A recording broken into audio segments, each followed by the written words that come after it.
Doctor साहब, मैं कुछ दिनों से जो है अपने दांतों के इन्फेक्शन के लिए या मसूड़ों के इन्फेक्शन के लिए दवाई खा रहा हूँ, लेकिन दवाई के बाद जो है वो तभी ठीक नहीं हो रहा। इसका मतलब क्या है कि मुझे दवाई कंटिन्यू करनी पड़ेगी बहुत टाइम तक। नमस्कार, मेरा नाम है डॉक्टर रुद्रमन और मैं हूँ आपका जानकार दंतकार। और आज मैं आपसे बात करने वाला हूँ कि डेंटल इन्फेक्शंस यानी कि गम इन्फेक्शंस या टूथ इन्फेक्शंस में दवाई सिर्फ काम क्यों नहीं करती। तो शुरू करें।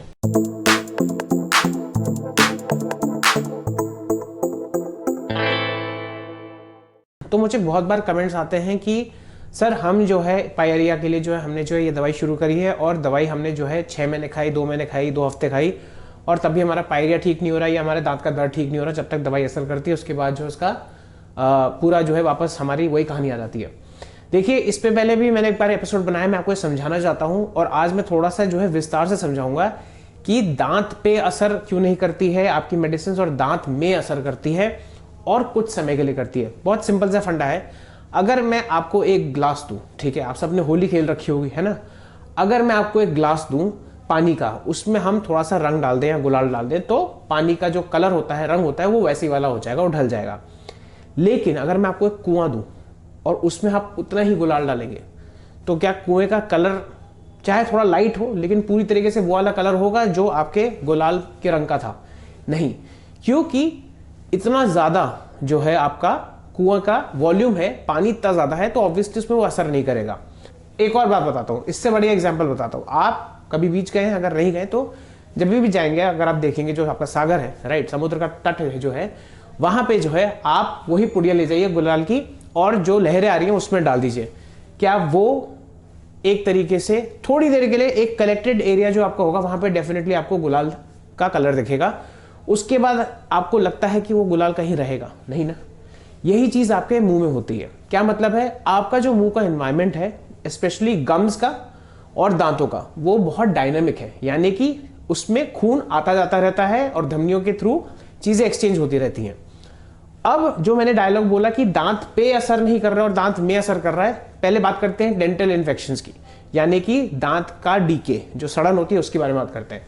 ऊपर की लेयर होती है एनामल, उसके नीचे होती है डेंटिन, उसके नीचे होती है पल्प। पल्प होती है हमारी नस, ठीक है, और इसी में ब्लड वेसल्स होती हैं जिससे जो है हमारे दांत को पोषण मिलता है। जब आप दवाई खाते हो तो क्या होता है? दवाई खाओगे, कीड़े लगे हुए हैं दांत पे, एनामल टूटा हुआ है, डेंटिन पे जो है डीके हो गया और पल्प तक हो सकता है पहुंच गया, ठीक है, और स्वेलिंग भी हो गई, इन्फेक्शन रूट कैनाल की नौबत पे आ गया।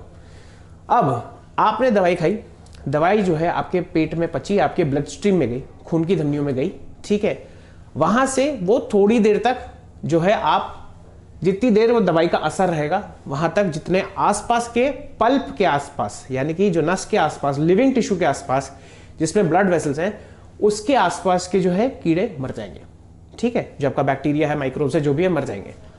लेकिन जब दवाई का असर खत्म हो गया, यानी कि गुलाल का रंग खत्म हो गया है, आपने सागर में गुलाल फेंक दिया, थोड़ी देर के लिए उसका रंग रहा, फिर वो सिमट चुका है, तब क्या होता है? उसी के बाद आपको दर्द वापस होता है। तो इसीलिए जो है ऐसे फंडे में सेम चीज आपके मसूड़ों में भी होती है। मसूड़ों में ब्लड वेसल्स होती हैं, आपको लग रहा है वहां पे जो है करकट है, बहुत सारा जो है प्लाक है, बैक्टीरिया है, कैलकुलस है, जिसको हमें मैकेनिकली निकालना जरूरी है। मतलब टूथ डीके में हमें ड्रिलिंग करके सारे डीके को निकालना, खरोचना, अगर मैं बिल्कुल सिंपल सरल शब्दों में बात करूं, खरोचने की जरूरत है। दूसरी चीज, मसूड़ों के प्रॉब्लम में प्लाक को भी मैकेनिकली निकालना जरूरी है, या तो स्केलिंग से या डीप क्लीनिंग से या सर्जरी से। ये चीज मैं आपको बार बार समझा के आपको बिल्कुल स्पष्ट करना चाहता हूं कि सिर्फ दवाई से काम नहीं बनेगा। दवाई किस चीज में देते हैं? जब इन्फेक्शन इतना ज्यादा है कि हमें एक एडिशनल सोर्स ऑफ जो है फाइटिंग पावर चाहिए। क्या मतलब है? हम डीके को निकाल तो देंगे, हम डीके को जो है ड्रिल से निकाल देंगे, सारी गंदगी निकाल देंगे, स्केलिंग कर देंगे, उसके साथ में जब होता है आपके ब्लड वेसल्स के थ्रू जो फैला हुआ है बैक्टीरिया, क्योंकि आपके दांत में सड़न है, आपके मसूड़ों में सड़न है, वो थोड़ा थोड़ा फैलता रहता है, अपना टॉक्सिक रिलीज करता रहता है। इसलिए हम जो है मेडिसिन देते हैं कि ब्लड वेसल्स के थ्रू, ब्लड के थ्रू, आपके खून की धमनियों के थ्रू एंटीबायोटिक पहुंचे और पेन किलर पहुंचे और जो एंटी इंफ्लेमेटरी चीजें पहुंचे, जैसे सूजन, सड़न, सब जो थोड़ी कम हो जाए, वो जाके काम करती है। ये हर से में एक एडजंक्ट होता है, ADJUNCT, एडजंक्ट, यानी कि एडिशनल चीज, एक एडिशनल चीज है।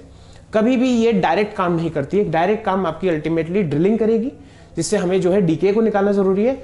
और दूसरी चीज, हमें अगर आपको गम डिजीज है तो डेफिनेटली हमें स्केलिंग से और mechanical removal of the plaque and all the irritating local factors जिसको हम बोलते हैं वो जरूरी है। तो आपके क्वेश्चन का आंसर यही है कि आप चाहे 6-7 महीने खाते रहिए, साल दर साल खाते रहिए, वो ना करिए। पहली बात तो कभी भी कोई दवाई, excess of anything is bad, कभी भी कोई दवाई लॉन्ग टर्म अनटिल अनलेस आपके डॉक्टर ने प्रिस्क्राइब ना करी हो नहीं करिए। सेल्फ मेडिकेट मत करिए। और अगर आपको सच्ची में अपने इलाज कराना है या ठीक करना है अपने आप को, अपने मसूड़े की समस्या या दांत की समस्या, तो डेंटिस्ट से इलाज कराना ही पड़ेगा। 100 बात की एक बात यही है कि डेंटिस्ट के पास आपको जाना ही पड़ेगा। घर बैठे या मेडिकल पे जाके कोई पत्ता लेने से कोई फायदा नहीं है। ये मैं बहुत बार बता चुका हूं हर किसी को। मेरे को इतने फोन आते हैं, कोई दवाई दे दीजिए, ये कोई दवाई दे दीजिए। नहीं, दवाई नहीं काम करती। मसूड़ों और दांतों की समस्या में दवाई सिर्फ काम नहीं करेगी। डेंटिस्ट के पास, डेंटिस्ट को अपने हाथ दस्तानों के साथ मुंह में डाल के इंस्ट्रूमेंट्स से काम करके कीड़े या सड़न को निकालना जरूरी है। 100 बात की एक बात। तो ये चीज मैं आपको बिल्कुल अच्छे से स्पष्ट करना चाहता हूं। मैं समझ सकता हूं कि आपको डर लगता है डेंटिस्ट के पास जाने का, लेकिन आजकल का जमाना इतना तेज हो गया, इतना बढ़िया टेक्नोलॉजी आ गई है और डेंटिस्ट भी बहुत कारगर लोग हो गए हैं कि आपको ये चीज समझनी है कि अपना डर भगाइए, क्योंकि उस डर की वजह से आप, उस जो है संकोच की वजह से आप बहुत बड़ी प्रॉब्लम को आमंत्रण दे रहे हैं। इस चीज को समझिए। तो कभी भी संकोच मत करिए, डेंटिस्ट से जाके बात करिए, वो आपको बताएंगे क्या चीज है। ये आपका हक है पूछना कि हुआ क्या है, उसका क्या समाधान है।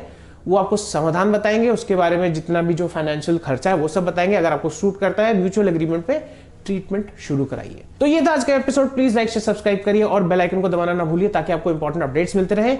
और अगर आप मेरे से संपर्क करना चाहते हैं, मेरे से कंसल्ट करना चाहते हैं, तो प्लीज पहले मुझे व्हाट्सएप पे या मेरे सोशल मीडिया हैंडल्स पे मैसेज जरूर करिए। मैं, हो सकता है 99% चांस है मैं आपका फोन ना उठा पाऊं, क्योंकि मैं किसी मरीज के साथ व्यस्त हूं। तो आज के लिए इतना ही। नमस्ते।